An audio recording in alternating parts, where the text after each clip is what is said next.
నమస్కారం. మనీ మార్గదర్శకంలో మాట్లాడుతున్నట్టుగా చాలా సంతోషంగా ఉంది. ఈరోజు చూసామంటే 486 పాయింట్లు డౌన్ అయింది. మార్కెట్ ఎంత డౌన్ అవుతుందో మార్నింగ్ మీకు ఇచ్చాను.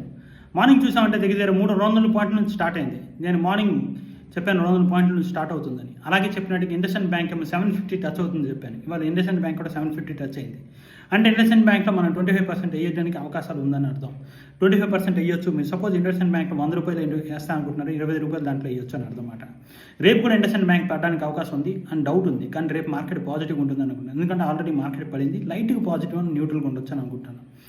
కానీ మనం మార్కెట్లో ఇన్వెస్ట్ చేస్తున్నప్పుడు కొన్ని విషయాలు తెలుసుకోవాలి. అలాగే మీరు చూసింటారు అనుకుంటున్నా వార్ స్టాక్ స్ట్రాటజీ. దాంట్లో ఫస్ట్ స్టాక్ మీకు చెప్పాను ఇండస్ఇండ్ బ్యాంక్. అది కొనొచ్చు అని, ఎలా కొనాలి, ఎందుకు కొనాలని కూడా చెప్పాను. మీరు అది క్లియర్గా చూడవచ్చు. అది ఒక 2 minutes వీడియో అంతే.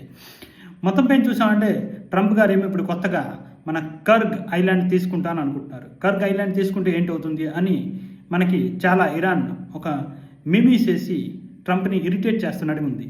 దానివల్ల యుద్ధం ఎక్కువ అవుతుందో తక్కువ అవుతుందో మనకు తెలియదు. కాకపోతే లెగోలో ట్రంప్ మీద వేస్తున్న వ్యత్యాసమైన వీడియోస్ చూసి పబ్లిక్ అందరికీ దానికి రెస్పాన్స్ చాలా బాగుంది. చూసామంటే మొత్తం పైన చూసామంటే మార్కెట్ పడడానికి అవకాశం ఉంది. మార్కెట్ ఇంకా నెగిటివ్గా ఉంది, చాలా నెగిటివ్గా ఉంది.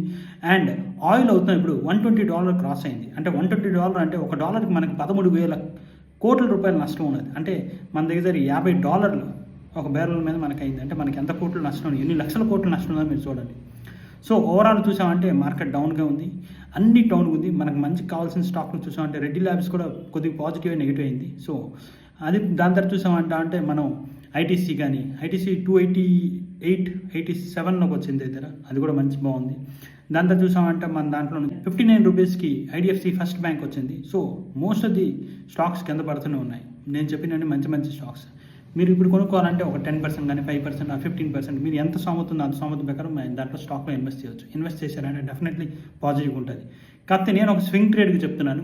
ఒక స్టాక్లోని ఒక 4-5 స్టాక్స్ మాత్రం సెలెక్ట్ చేసుకోండి. దాంట్లోని ఒక మ్యాక్సిమం క్యాపిటల్ ఇన్వెస్ట్ చేసి ఆ స్టాక్లు కరెక్ట్గా అబ్జర్వ్ చేసామంటే ఈ యుద్ధ టైంలో మనం ఒక 20-30% రెవెన్యూ తీసుకోవచ్చు అనుకుంటున్నాను. దాంట్లో ఫస్ట్ స్టాక్ వస్తుంది ఐడిఎఫ్సి బ్యాంక్. ఐడిఎఫ్సి బ్యాంక్ ఎందుకు కొనాలి, ఎలా కొనాలి అని మీకు ఇచ్చాను చూడండి. ఇవాళ మన వేసిన టార్గెట్ 2 మ్యాచ్ అయింది. 500 పాయింట్స్ దగ్గర అవుతుంది అయింది. ఇలాంటి విషయాలు మీరు తెలుసుకోవాలంటే మా ఛానల్ తప్పని ఫాలో చేయండి. అండ్ రేపు మరొక వీడియో ఇస్తాను ఏ స్టాక్ కొనాలని. Thank you. Signing off, C Kishore.